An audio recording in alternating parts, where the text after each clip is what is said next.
नमस्कार मित्रों, मैं शर्वेंद्र कौशिक गुरु वंदना क्लासेस पर आपका हार्दिक स्वागत करता हूं, अभिनंदन करता हूं। आज पुनः मैं आपके सामने उपस्थित हूं। प्रॉफिट एंड लॉस हमारा चल रहा था, यानी कि लाभ और हानि चल रहा था, जिसके हमने 4 से 5 क्वेश्चन लगाए थे, कॉन्सेप्ट को समझा था। आज हम उसी श्रृंखला में आगे के क्वेश्चंस करेंगे और आज बहुत ही शानदार क्वेश्चन लेके आया हूँ जो किसी न किसी एग्जाम्स में पूछे गए हैं। इस प्रकार के क्वेश्चंस को आज मैं लेके आया हूँ, क्योंकि कल की हमारी जो क्लास थी वो बेसिक क्लास थी। बेसिक क्लास में जिसमें हमने सारे के सारे कॉन्सेप्ट क्लियर किए थे। किस तरीके से हम सीपी कैसे करते हैं, सीपी किसे कहते हैं, एसपी किसे कहते हैं, सीपी कैसे निकाला जाएगा, एसपी कैसे निकाला जाएगा, वो सारी चीज़ें हमने कल की क्लास में देखी थी। यदि अभी तक आपने मेरे चैनल को सब्सक्राइब नहीं किया है तो मेरा चैनल सब्सक्राइब कर लीजिए, क्योंकि और बेल नोटिफिकेशन को ज़रूर दबा लें, जिससे मेरी जो भी वीडियोज़ हों वो आपके पास जल्द से जल्द पहुंच सकें। तो चलिए चलते हैं अपने क्वेश्चन की ओर और देखते हैं किस प्रकार से हम इस क्वेश्चन को सॉल्व कर पाते हैं। क्वेश्चन है आपके सामने, एक सेब विक्रेता 10 रुपये के 11 सेब के हिसाब से कुछ सेब खरीदता है। ठीक है, 10 रुपये के 11, ठीक है, कितने सेब हैं, 10 रुपये के कितने सेब खरीद रहा है वो, 11 सेब के हिसाब से खरीद रहा है, तथा 11 रुपये में 10 रुपये के हिसाब से बेचता है। ठीक है, तथा उसका लाभ या हानि प्रतिशत ज्ञात कीजिए, ये हमें निकालना है। अब बिल्कुल सवाल सिंपल है, कुछ भी नहीं इसमें नहीं है। अब यहाँ पे हम क्या करेंगे बच्चों, देख लीजिए ज़रा, इसमें हम लगाएंगे ट्रिक। ठीक है, इसमें क्या लगाएंगे, हम ट्रिक लगाने वाले हैं। और ट्रिक क्या है वो ये समझ लीजिए। सबसे पहले हम लिख लेते हैं यहाँ पर क्रय। यहाँ क्या लिख लेते हैं बच्चों, क्रय, और यहाँ लिख लेते हैं विक्रय। यानी कि ये हो गया हमारा सीपी कॉस्ट प्राइस और ये हो गया हमारा एसपी सेलिंग प्राइस। ठीक है, अब 10 रुपये के कितने हैं, 11, 10 के 11 और 11 के कितने हैं, 10। ये आपको क्लियर हो गया। हमने कुछ नहीं किया है, सवाल में से जैसा लिखा था वैसा उठा के रख लिया। 10 के 11 थे तो 10 के यहाँ पे 11 आ गए। यहाँ पे क्या कह रहा है, ये खरीदने वाली चीज़ कह रहा है। खरीदने वाले कितने थे, 10 रुपये के 11 सेब, तो सीपी हमारा क्या हो गया, 10 रुपये के 11। ठीक है, अब तथा 11 रुपये में 10 सेब के हिसाब से बेचता है। 11 रुपये के 11 रुपये, यहाँ पे हमारा क्या हो गया बच्चों, ये आ गया हमारा रेट और ये आ गया हमारा मात्रा।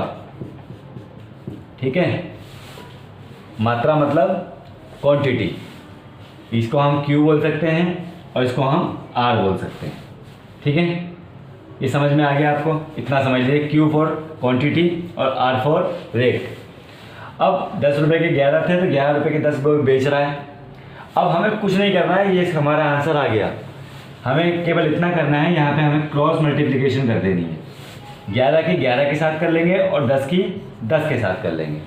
ठीक है, 10 की 10 के साथ ऐसा क्यों किया, क्योंकि कितने बेच रहा है, 10 बेच रहा है, 10 रुपये के 10 बेच रहा है, ऐसा समझ लीजिए। 10 रुपये के 10 बेच रहा है, यहाँ पे 11 रुपये के 11 बेच रहा है, ऐसे समझ लीजिए फिलहाल।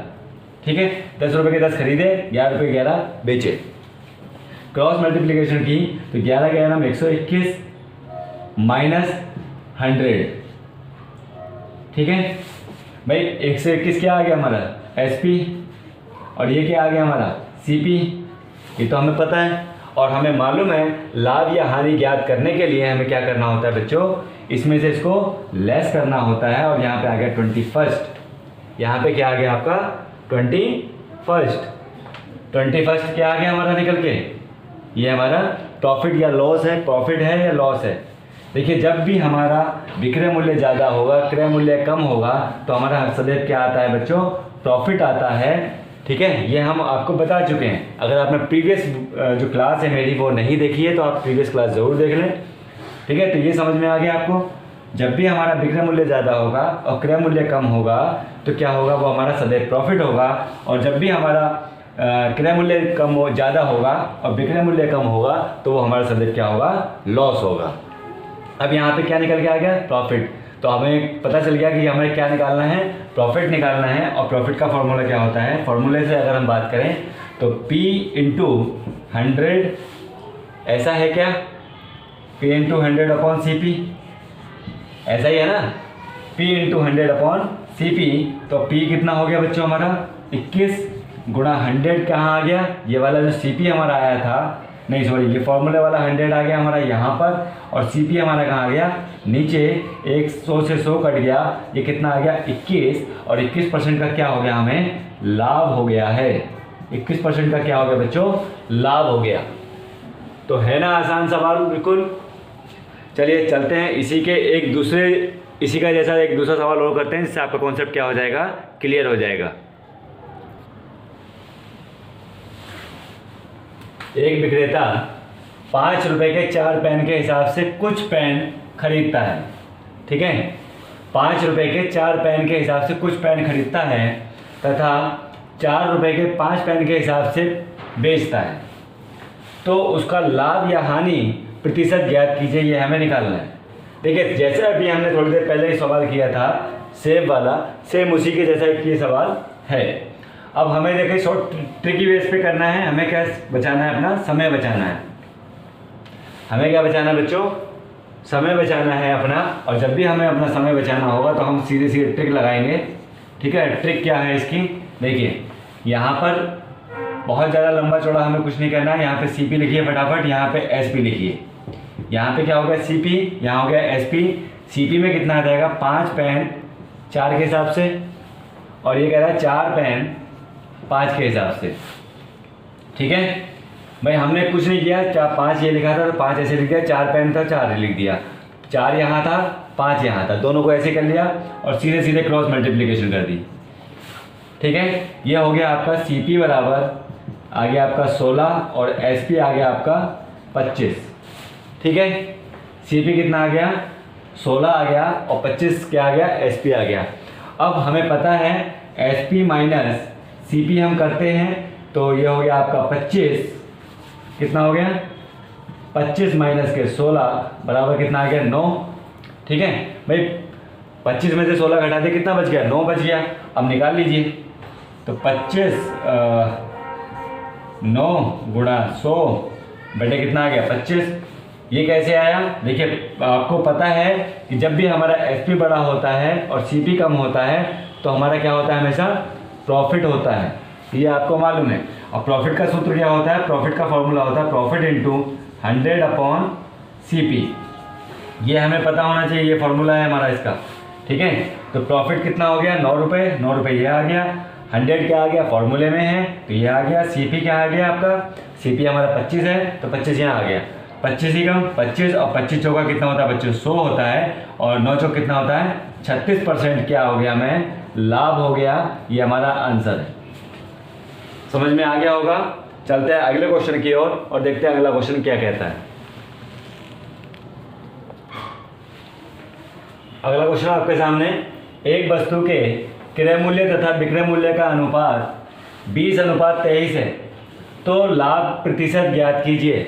देखिए अब के इन्होंने क्या किया है, इस बार इन्होंने रुपए नहीं दिए, पैसे नहीं दिए, और क्या दे दिया हमें, अनुपात दे दिया है, ठीक है। तो यहाँ पे क्या अनुपात दिया हुआ है, क्रय मूल्य मीन्स CP। अब तो याद हो गया होगा ना क्रय मूल्य CP क्या, किसको बोल रहे हैं। और यहाँ दिया हुआ है विक्रय मूल्य मतलब SP, विक्रय मूल्य मीन्स क्या है, SP है। तो 20:23 यानी कि 20:23, ठीक है। अब इसको हम अनुपात ना मान के क्या मान लेते हैं, रुपए मान लेते हैं इसको। ये 20 रुपये है और ये क्या है बच्चों 23 रुपये है, ठीक है। हमने इनको क्या कर लिया, सवाल सॉल्व करने के लिए हमने इनको अनुपात की जगह क्या मान लिया, रुपए मान लिया। अब दोनों का बीच का क्या ले लेते हैं, डिफरेंस ले लेते हैं। ये देखिए सब ट्रिक है, ये बिल्कुल ट्रिक से चल रहे हैं हम लोग। ये क्या सॉल्व कर रहे हैं, ट्रिक से। यहाँ पे 20 और 23 को क्या कर लेते हैं बच्चों, अनुपात ले लिया, और अनुपात कितना आ गया हमारा 3, यानी कि डिफरेंस कितना आ गया हमारा, डिफरेंस कितना आ गया बच्चों 3 का। डिफरेंस कितना आया 3 का। अब लगा लीजिए, फॉर्मूले में फिट कर लो इसको फटाफट, क्योंकि क्या निकलवा रहा है, लाभ। तो लाभ हमारा कितना आ गया 3 × 20 अपॉन, अब हमें पता है कि CP हमारा हमेशा कहाँ आता है, नीचे आता है, ये तो हमें मालूम है पहले से ही, ठीक है। सदैव कहाँ आता है, ये नीचे। तो 2 ही कम 1 0 से 0 कट गया, 2 ही कम 2 और 2 पंजे 10, तो बराबर कितना आ गया बच्चों, 15% क्या आ गया, इसका लाभ आ गया। यही हमारा आंसर हो गया, है ना। चुटकियों में सॉल्व कर रहे हैं ना, मज़ा आ रहा है ना सेशन में। इसमें अगर मज़ा आ रहा है तो लाइक और शेयर करना ना भूलें।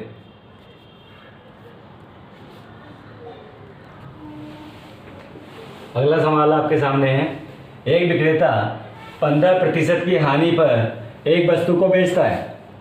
ठीक है, एक कोई विक्रेता है, वो क्या है, 15% की हानि पर एक किसी वस्तु को बेच रहा है।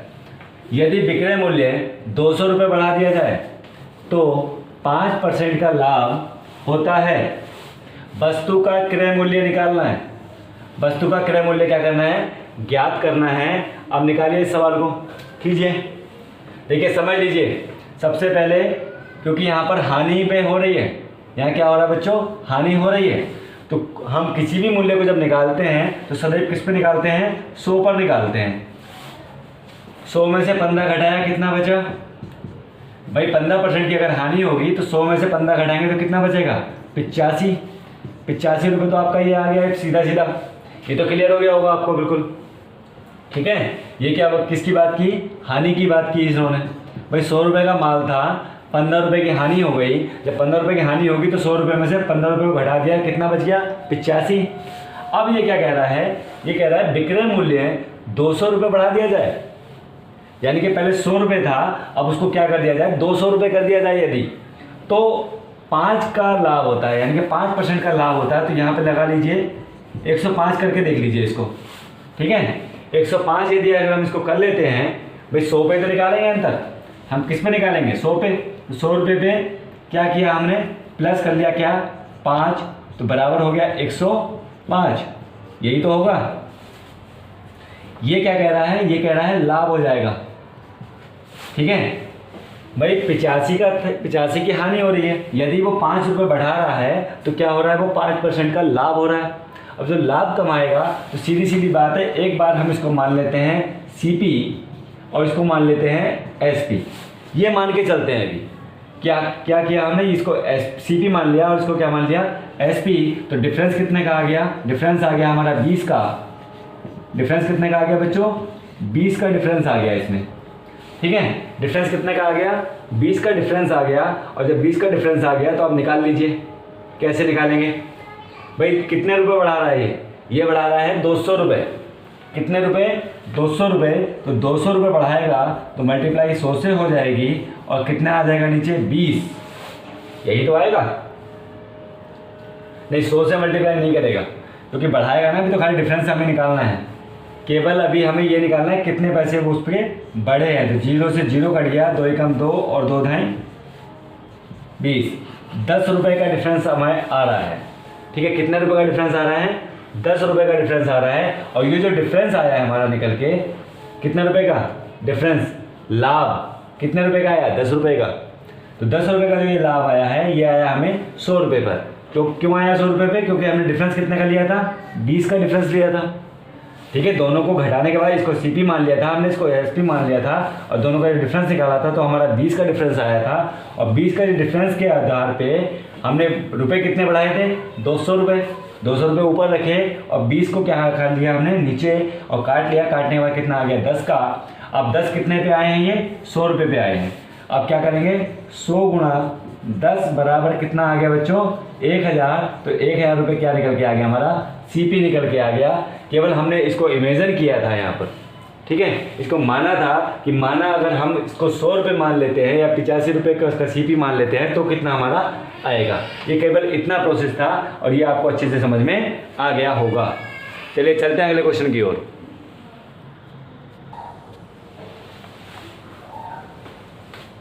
अगला क्वेश्चन है आपके सामने, एक वस्तु पर उसके क्रय मूल्य का कितना ज़्यादा प्रतिशत, यहाँ पे ध्यान देंगे, कितना ज़्यादा प्रतिशत मूल्य अंकित किया जाए कि उस पर 10 की छूट देने पर 20 का लाभ मिल सके।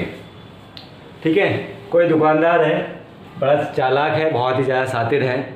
उसने क्या किया, जो उसका अंकित मूल्य था उस पर अंकित मूल्य पर 10 रुपये की छूट दिखा दी, लेकिन उस छूट देने के बाद भी उसे कितने रुपए का फ़ायदा हो रहा है, 20 रुपये का। वो ये कह रहा है कि अगर मैं 10 रुपये की छूट दे देता हूँ आपको तो मुझे 20 रुपये का फ़ायदा मिल जाए। तो उसका अंकित मूल्य क्या है ये हमें निकालना है। ठीक है, कितने % की छूट हम उस पर दे रहे हैं ये हमें क्या करना है बच्चों, निकालना है।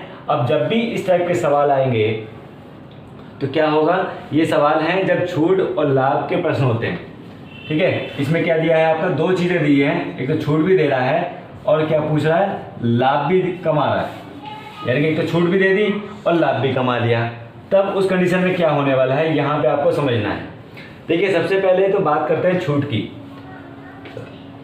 अब हमें पता है कि हम जब भी क्वेश्चन को सॉल्व करते हैं उसमें क्या मानते हैं, 100 मानते हैं, सदैव क्या मानते हैं, 100। ठीक है, मान लीजिए अगर छूट भी हम देंगे तो कितने पे देंगे, 100 पर। लाभ अगर कमाते हैं तो कितने पे कमाएंगे, 100 पर। ये सारी चीज़ें आपको क्लियर होनी चाहिए, क्योंकि जब भी आपको छूट देनी है या लाभ कमाना है सदैव किस पे कमाना है, 100 पर ही कमाना है। तो लाभ छूट कितने दे रहा है वो, 10% की। कितने प्रतिशत की, 10% की। और लाभ कितना कमा रहा है, 20% का। तो जब भी कमाएगा यानी कि 10 बराबर कितना हो गया, 90। छूट कितने की आ गई, 90 पे आ गया। और लाभ कितना कमा रहा है वो, लाभ को क्या करेंगे, जोड़ लेंगे। तो ये हो गया हमारा 20% का। जोड़ने के बाद कितना हो जाता है ये, 120। ये तो क्लियर हो गया होगा आपको। ठीक है, ये क्या हो गया आपका, क्लियर हो गया होगा। क्योंकि यहाँ पे हमें पता है कि जब भी छूट देते हैं हम 100 पर देते हैं और लाभ भी कितने पे कमाते हैं, सदैव 100 पे कमाते हैं। तो छूट वाली जो अमाउंट थी वो इसमें से घटा दी और जो लाभ वाली अमाउंट थी वो इसमें जोड़ दी। अब निकाल लीजिए, बिल्कुल सवाल सिंपल हो गया, आपके सामने है जो भी कुछ है। ठीक है, अब वही चीज़ अपनानी है आपको, SP माइनस CP बराबर प्रॉफिट। ठीक है, क्योंकि लाभ की बात कर रहा है यहाँ पे तो प्रॉफिट ही होगा। और दूसरी चीज़ ये भी है कि लाभ या हानि अगर यहाँ पर दे दे, या तो लाभ होगा या फिर हानि होगी, तब उस कंडीशन में कैसे पहचानते हैं हम लोग, तो ये पहचानते हैं अगर ज़्यादा है हमारा लाभ। ठीक है, यानी कि ये जो अमाउंट है 100 प्लस 120 बन रहा है यहाँ पर, और ये अगर ज़्यादा होता, CP अगर हमारा ज़्यादा होगा तो क्या होगा बच्चों, सदैव हानि होगी। और SP अगर ज़्यादा होगा तो सदैव लाभ होगा। तो यहाँ पे क्या किया हमने, 120 माइनस के 90 बराबर कितना आ गया, 30। अब 30 पर निकाल लीजिए। 30 का निकालने के बाद बहुत आसान सा आंसर आपके सामने आने वाला है। हमने इसको क्या मान लिया, CP, और जब हमारा ये SP है तो ये CP होगा, सीधी सीधी बात है। अब निकाल लीजिए, तो प्रॉफिट कितना हो गया, 30। CP कितना आ गया आपका, 90। फॉर्मूले में हमें 90 पता है, हमें 100 आता ही आता है। 1 0 से 1 0 कट गया, 3 ही कम, 3 और 3 3 3 9 30 और 3 3 9। ठीक है, अब काटिए इसको, ये आएगा आपका 100/3। कितना आएगा ये, 10/100/3 बराबर आ सकता है, इसको हम लिख सकते हैं 33 सही 1/3%। ये हमारा आंसर हो गया।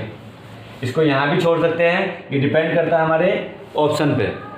जो ऑप्शनल हमारा दिया होगा उसमें 100/3 लिखा हुआ है या फिर 33 सही 1/3 लिखा हुआ है। ये हमारा आंसर हो गया।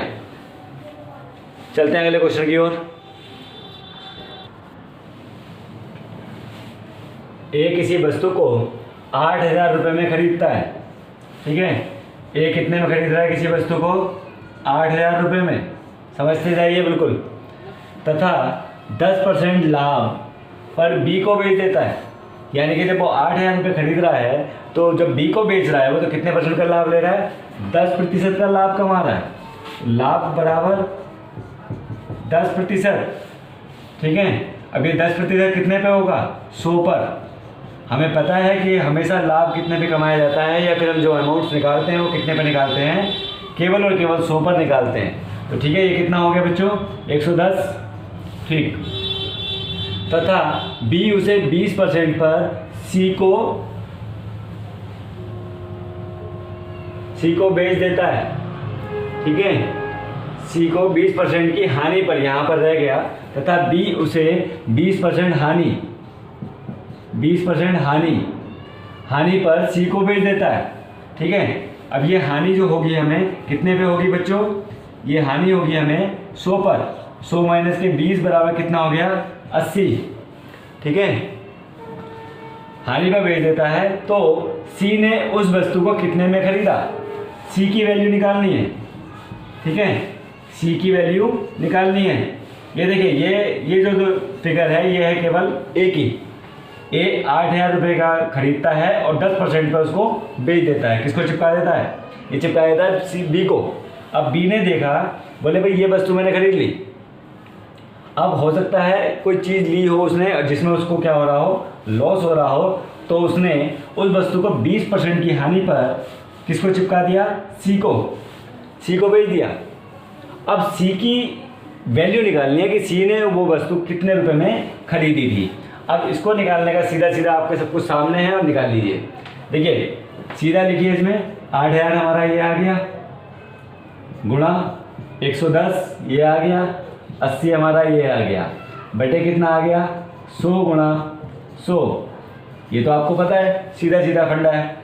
अब कितने जीरो नीचे? 1 2 3 4, 1 2 3 और 1 4। अब सबकी कर लीजिए मल्टीप्लाई। सबकी मल्टीप्लाई जब आप करेंगे तो ये आपका आ जाएगा आंसर इसका 7040। ये हमारा आंसर आ गया। यानी कि जो सी की वैल्यू थी वो कितनी थी? 7040 थी। सबकी गुणा कर लीजिए अब आपकी इनकी, ठीक है, तभी आपका आंसर आ जाएगा। तो मित्रों ये क्लास कैसी लगी? अगर क्लास अच्छी लगी तो लाइक और शेयर करना ना भूलें। कल फिर मिलेंगे इसके नेक्स्ट पार्ट के साथ। तब तक जय हिंद।